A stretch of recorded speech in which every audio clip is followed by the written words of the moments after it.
안녕하십니까. 태백산직입니다. 코비드19 코로나 이후의 세계 제이슨 생커 시음입니다. 이번 시간에는 제5장 금융의 미래 함께 하시겠습니다. 개인과 기업은 어디에 투자해야 할까? 금융의 미래, 개인과 기업은 어디에 투자해야 할까? 코로나19 팬데믹에서 비롯된 상당한 리스크가 주택시장 및 고용시장에 오랫동안 부정적 영향을 끼친다고 봤습니다. 코로나 팬데믹에서 비롯된 상당한 리스크, 주택시장 및 고용시장에 오랫동안 부정적 영향을 미친다. 코로나19 사태로 금융 분야도 180도 달라졌습니다.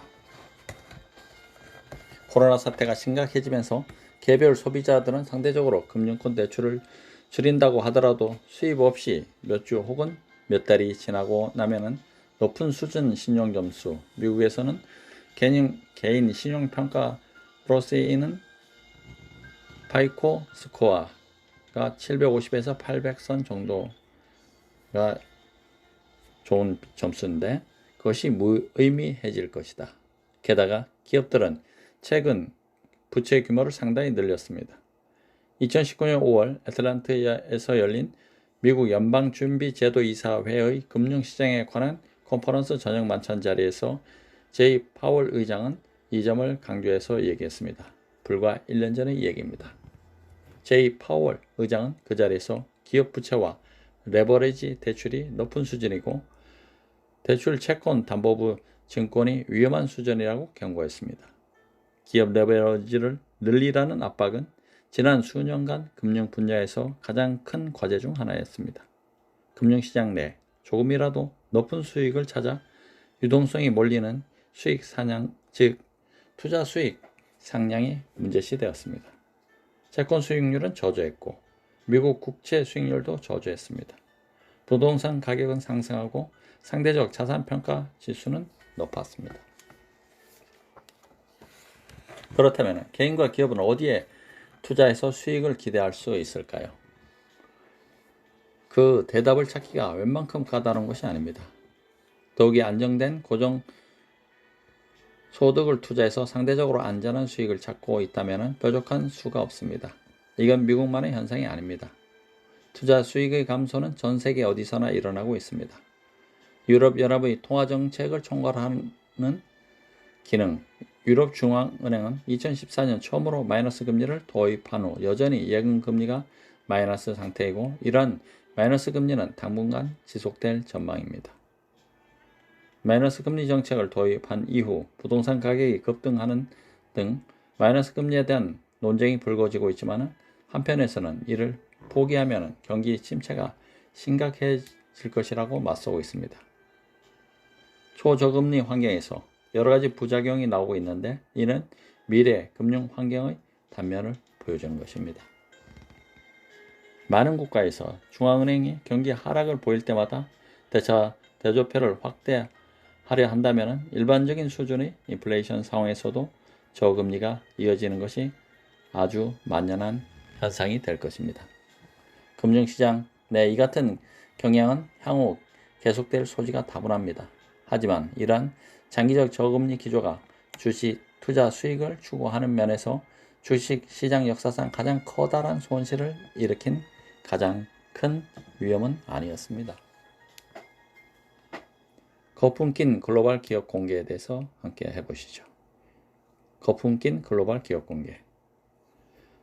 코로나19가 미국을 강타하면서 주식시장이 대공황 때처럼 폭락했습니다. 급하게 연방준비제도이사회가 개입하면서 오름세로 전환되긴 했지만 과연 계속 상승으로 이어질지는 알 수가 없습니다. 주식시장이 코로나19 팬데믹으로 이처럼 막대한 타격을 입은 이유 중 하나는 가격 변동이 장기적인 주식시장의 펀더멘탈에서 벗어났기 때문입니다. 나는 줘서 금융의 미래는 지금이다. 해서 이 같은 위험을 강조한 바가 있습니다. 2018년 마이너스 수익을 보이는데 기업 공개 비율은 81%였습니다. 이 정도 수치는 닷컴 버블, 90년대 말 IT 분야가 급격히 성장하면서 주식시장은 호황을 누렸던 시기를 말합니다. 닷컴 버블이 붕괴하기 직전인 1999년 마이너스 수익의 기업 공개 비율이 연일 최고치를 보이던 때가 있었습니다. 그 이후에 2019년 그 비율이 74%로 다소 하락했지만 여전히 높은 수치였습니다. 도표 5-1에서 나타나듯이 역사적으로 마이너스 수익을 보이는 기업 공개 비율이 증가해 온 것은 사실입니다. 하지만 가장 최근의 경기 순환 동안 그 증가세는 이전 경기 순환 때와 비교해 더 심화됐습니다. 더욱 문제되는 것은 투자할 기업 공개 기업이 줄고 상장 지수 펀드, ETF, 보유 상품을 다변화하면서 미래에는 이 같은 추세가 훨씬 더 보편적인 흐름이 될 것이라는 점이 문제입니다. 투자할 기업이 줄어들면서 다양한 종류의 투자 수단들에 문제가 생기겠지만 한편 마이너스 수익이라 해도 시장 내 다양한 자산에 대한 추가 수요가 발생할 가능성이 공존합니다. 마이너스 수익을 내는 기업들이 플러스 수익을 내는 기업들에 비해 기업 공개 기간에 더 높은 수익을 내는 이유 중 하나입니다.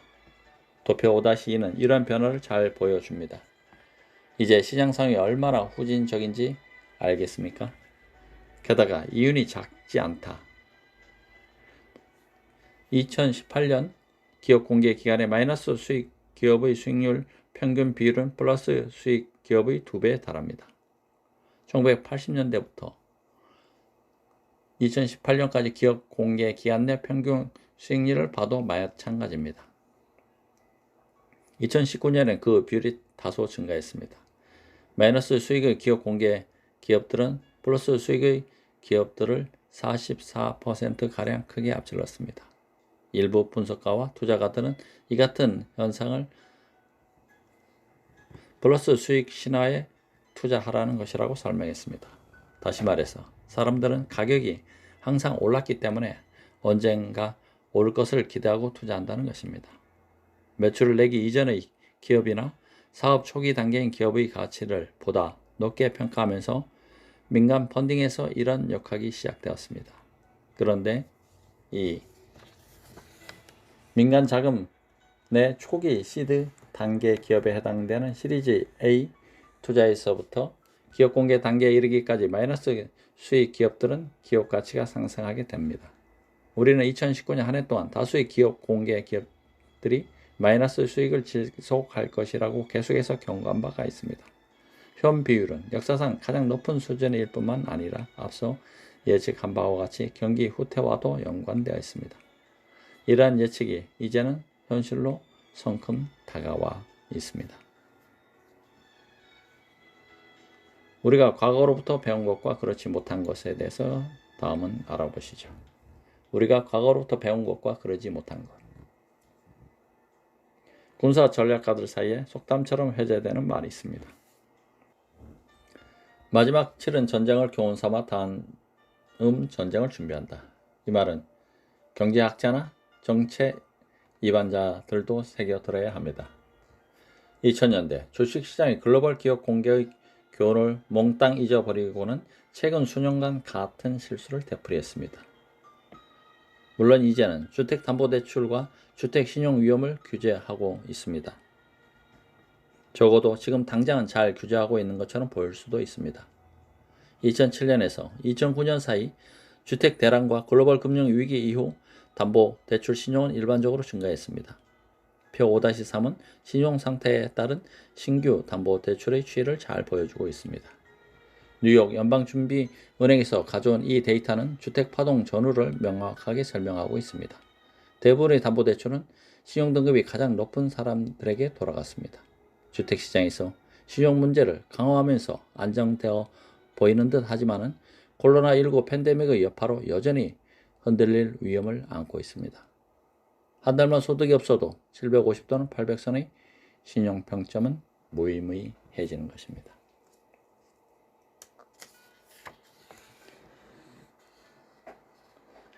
케어스 액트 2020년 3월 27일 코로나 바이러스 구제 수정 법안 담보대출금 지불 연기를 허용하는 한편 일부 주택의 태거 명령을 중단시켰지만 현재 유동성 위험은 여전히 존재하고 있습니다.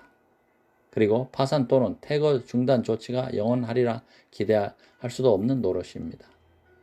언젠가는 유예기간이 끝이 날 것이고 그렇게 되면 부동산 시장의 주택 공급에 큰 충격을 유발해서 집값 하락 리스크는 발생할 수 있습니다. 일시적으로 소득을 잃거나 혹은 일자리를 잃어 담보대출을 감당할 수 없으면 동시다발적으로 주택을 시장에 내놓을 수 있기 때문입니다.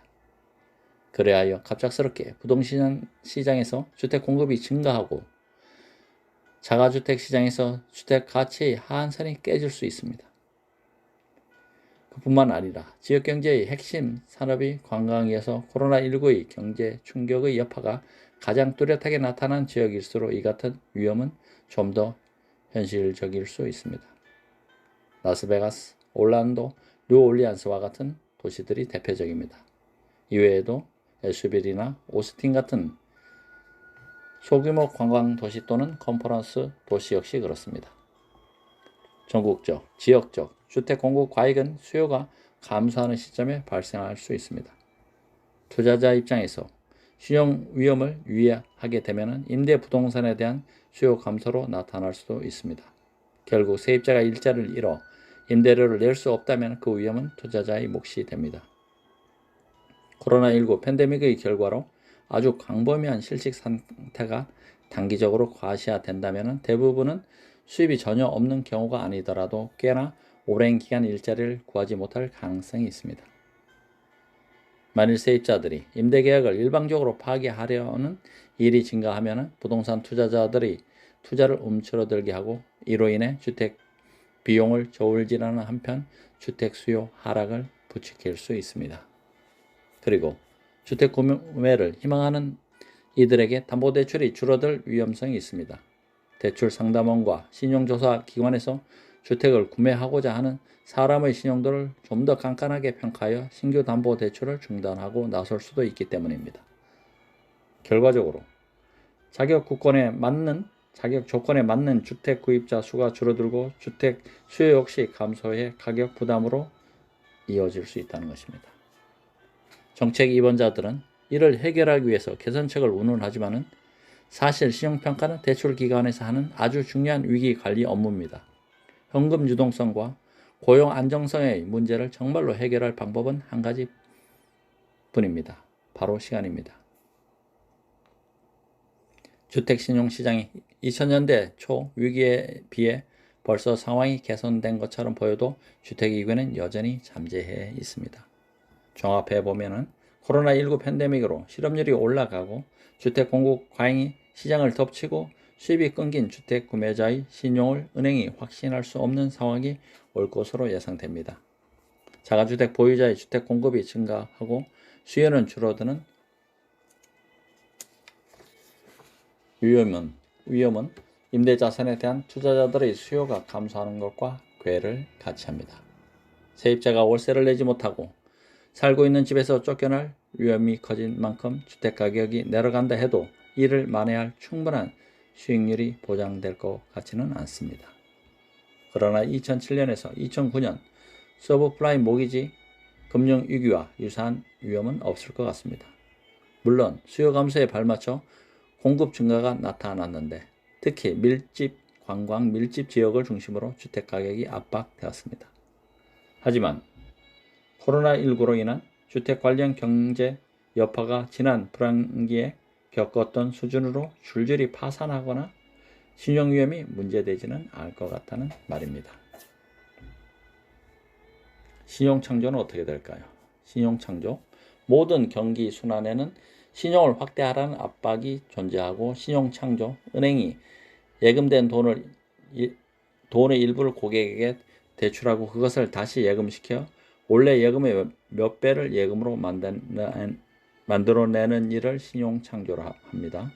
경제 성장을 촉진하는 데 도움이 됩니다. 미국 역사의 대부분이 주택 신용 확대가 경기 순환을 촉진하는 시기였습니다. 하지만 주택 파동 이후에는 사정이 달라졌습니다. 대출 기준과 주택 신용 기준이 강화되었습니다. 그 결과 어떻게 되었을까요? 다른 곳으로 신용이 확대되었던 것입니다. 경제는 무슨 수를 써서라도 신용을 확대하는 법을 늘 찾아왔습니다. 이런 확대가 일어난 분야가 위험한 것입니다. 신용 확대의 예로 오토론, 자동차 담보대출이 나타났고 기업 금융업이 역시 나타났습니다. 각각에 대해서 얘기해 봅시다.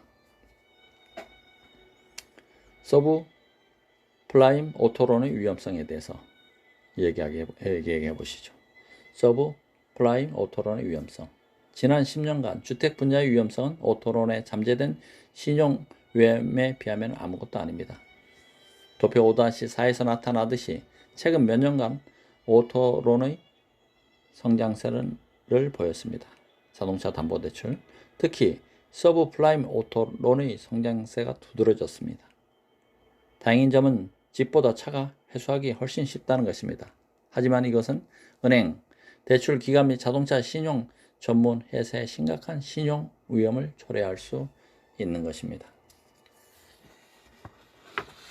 게다가 자동차 신용이 붕괴하거나 해수 차량의 중고차 시장으로 쇄도하면 신차 판매량에 타격을 줄 수 있습니다. 특히 실업률이 높은 수준을 유지한다면 현실로 일어날 시나리오입니다. 실제 우리가 살펴볼 사례는 적어도 2년 동안 실업률이 코로나19 팬데믹의 충격이 미치기 이전 2020년 2월 수준인 3.5% 이하로 떨어지지 않는 경우입니다. 시나리오에 따르면 자동차 판매는 감소하고 자동차 신용 기준은 향후 수년간 좀 더 엄격해질 것입니다. 담보대출 기준 요건이 엄격해지고 신규 담보대출이 지연되는 상황에서 자동차 신용 기준까지 엄격해지면 경제 회복은 더딜 수밖에 없습니다. 아울러 쏟아져 나온 해수 차량으로 시장이 포화 상태가 되면 신차 판매가 어려움을 겪을 수밖에 없고 국내 총생산 GDP 지표를 악화시키는 요인으로 작용할 것입니다. 국내 총생산은 GDP는 일정 기간 한 나라 안에서 새롭게 생산된 최종 생산물의 가치를 시장 가격으로 환산하여 합산하는 것인 만큼 신차만 지표에 잡히기 때문입니다.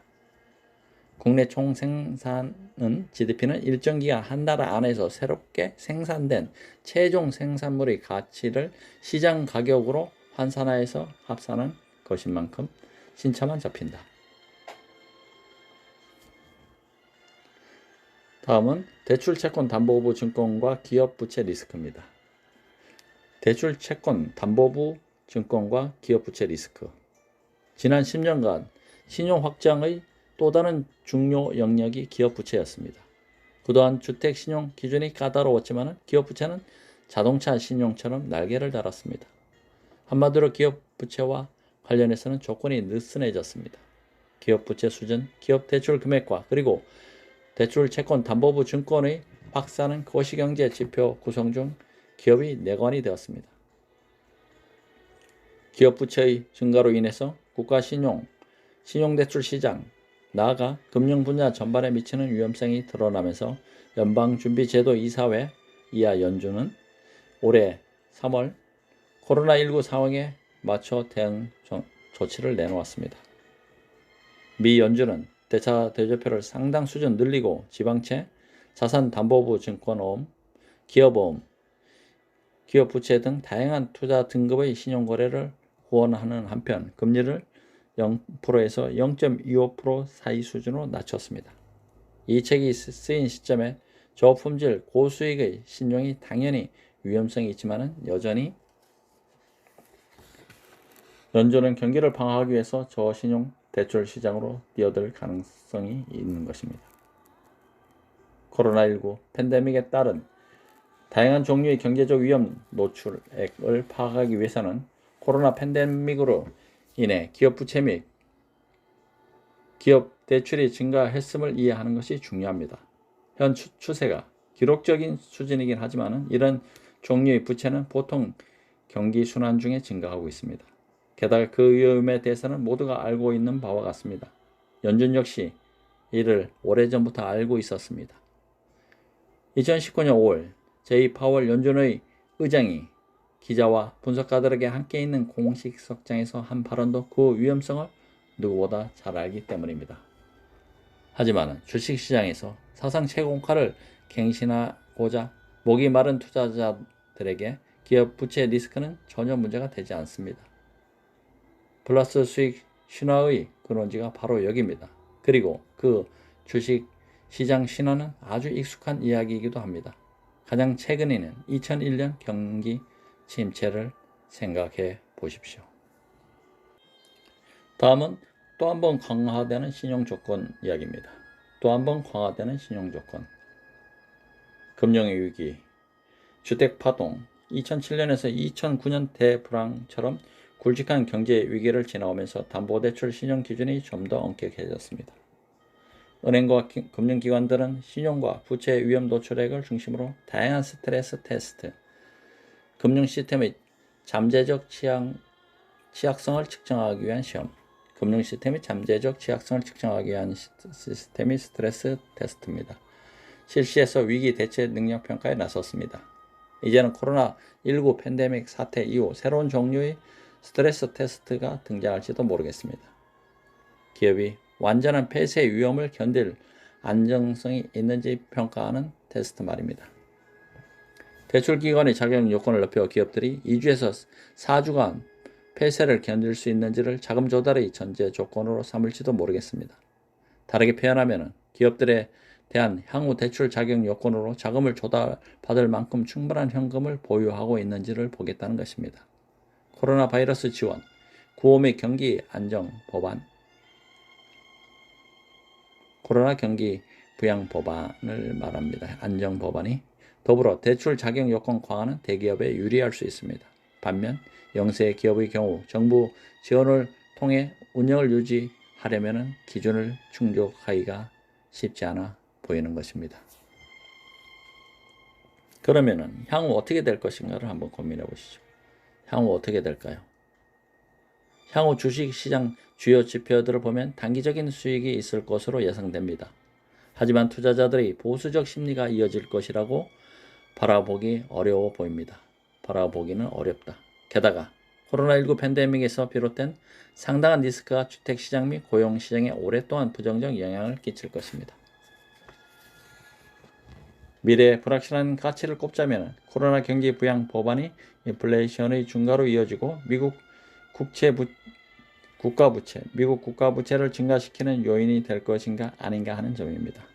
보통 규모 있는 경기 부양 법안이 한동안 시행되면 인플레이션 압박이 있기 마련입니다. 하지만 경제 성장이 둔화할 위험 때문에 저성장과 맞물린 디플레이션 위험이 얼마나 작용할지는 지켜봐야 할 것 같습니다. 제5장 금융의 미래 편이었습니다. 계속해서 제6장 통화정책의 미래에 대해서 알아봅시다. 통화정책의 미래. 양적 완화는 계속될 것인가? 양적 완화는 계속될 것인가?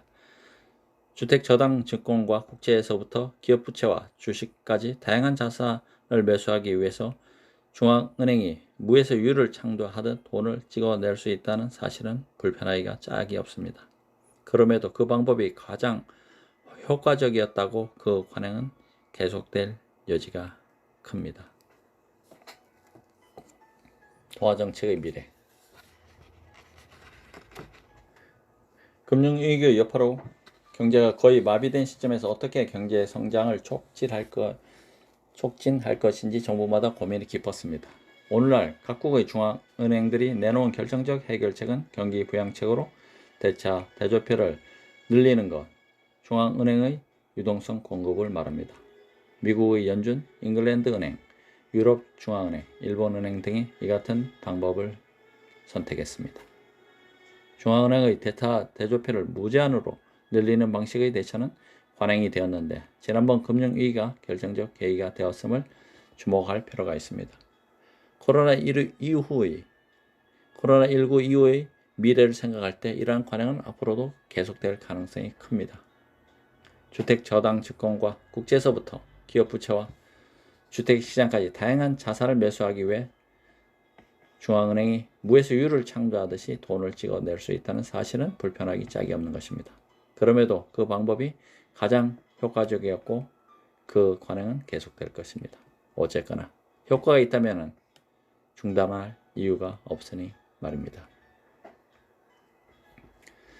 연방준비제도이사회의 대응에 대해서 알아볼까요? 연방준비제도이사회의 대응. 대불황 이후 저성장 기조 속에서 미 연준은 주택저당증권을 매입하는데 참여해서 주택담보대출 금리를 낮추고 미국 내 주택시장을 활성화하고자 했습니다. 연준은 또한 연방자금금리를 0%에 맞춘 이후에도 금리를 낮추기 위해서 국채를 매입했습니다. 연준은 대차 제휴표를 2008년 9천억 달러에서 2015년 1월 최대 4조 5천억 달러까지 늘렸습니다.